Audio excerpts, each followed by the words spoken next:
I checked my YouTube today and I am blown away.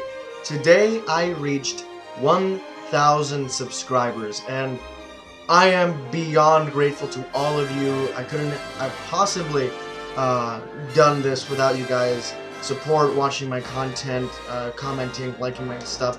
I am so grateful to you guys. So I'll open up the floor.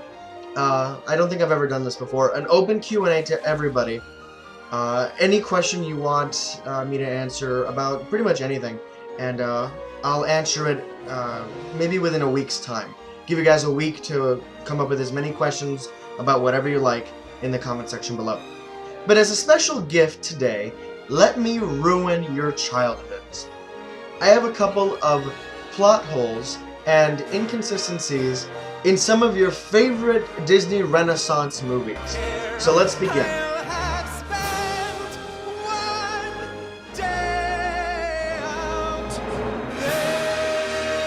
Number 1.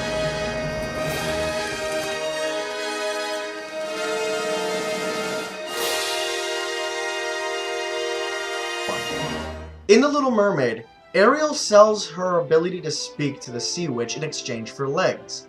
When she asks the Sea Witch how she's supposed to communicate with Prince Eric, Ursula retorts that her looks are enough to get her by. However, the entire movie would have been over 5 minutes following this scene had Ariel applied one skill that she already possessed. Ariel can write!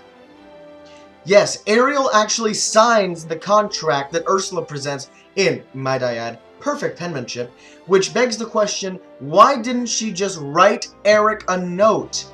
That would have ended the entire movie right there, so I guess for drama's sake, they had to insert stupidity into our main character.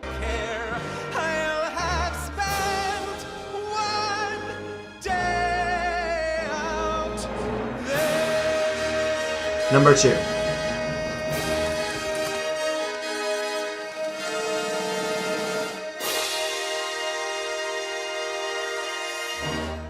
This one isn't so much a plot hole as it is an interesting non sequitur, and it comes in 2 parts. First of all, in Disney's Beauty and the Beast, Gaston is built up as this incredibly stupid meathead who only has really one goal, and that is to get with Belle. He's shown as being unable to read, uninterested in learning how, and mostly just interested in how to shoot things. Hello, Belle. Bonjour, Gaston. Gaston, may I have my book, please? How can you read this? There's no pictures. Whole town's talking about it. It's not right for a woman to read. Soon she starts getting ideas and thinking. Gaston, you are positively primeval. Why, thank you, Belle. However, somehow, during the mob song, Gaston makes a very poignant reference to Shakespeare's Macbeth. Weird, huh?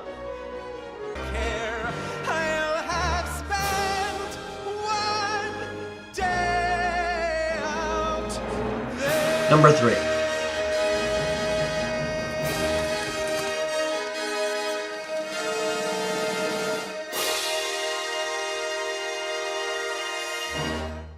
In the movie Aladdin, Jafar makes one final wish to the genie after being tricked by Aladdin, wishing to be an all-powerful genie.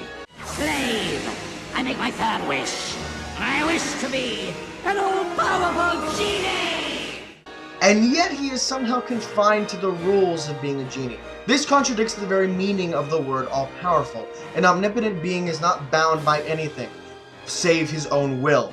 He can do, quite literally, anything he wants. And if that means freeing yourself and not needing someone to wish for it, yes, that actually falls under the umbrella term all-powerful.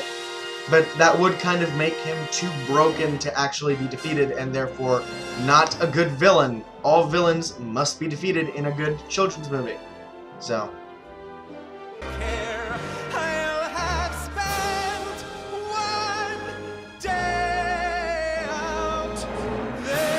Number 4.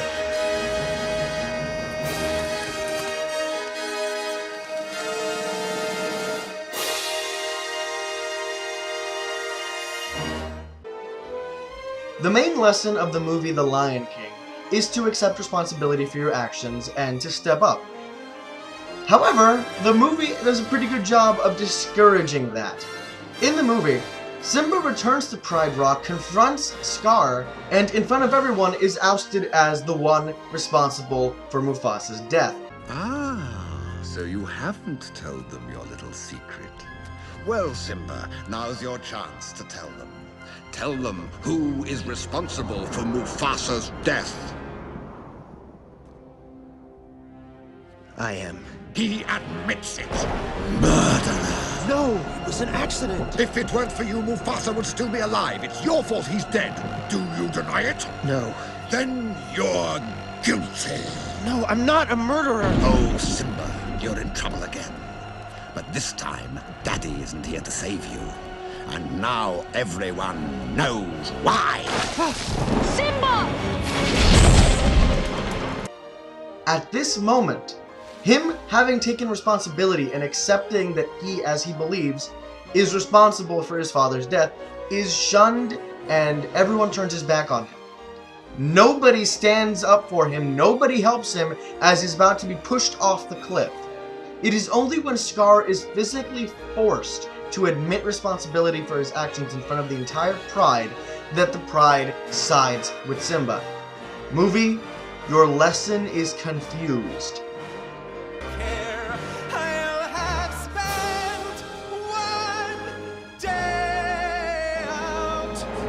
And finally, number 5.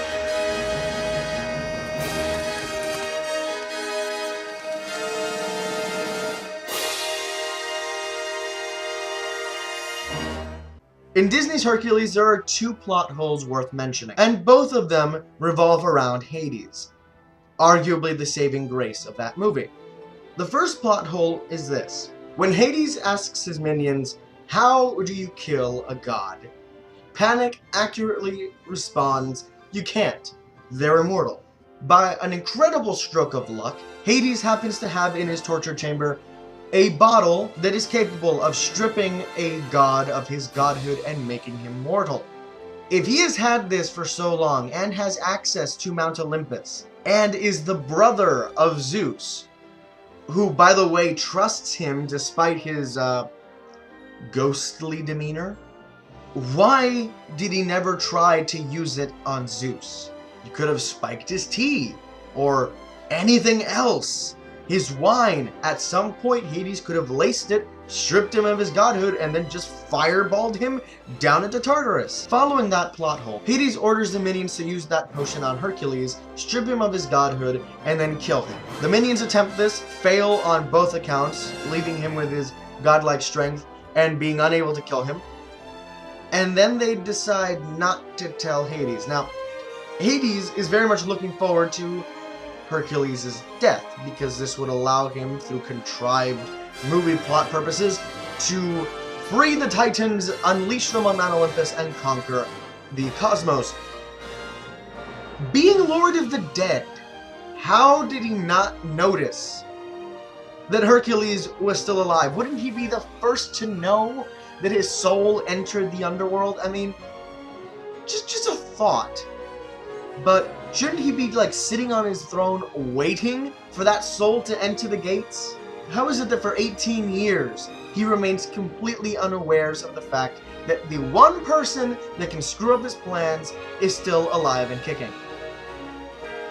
Those are just a few of the many plot holes you will find in many of the Disney movies. That doesn't mean the movies are bad, doesn't mean they're not enjoyable, but they are plot holes that probably should be addressed. I want to thank you guys again for subscribing, for watching my channel, my content, for liking and commenting, for supporting me throughout all of this, and yeah, I'm immensely grateful to each and every one of you, and I hope I can continue to make good content like this and earn more of your support. And I will see you guys soon. Hasta la vista.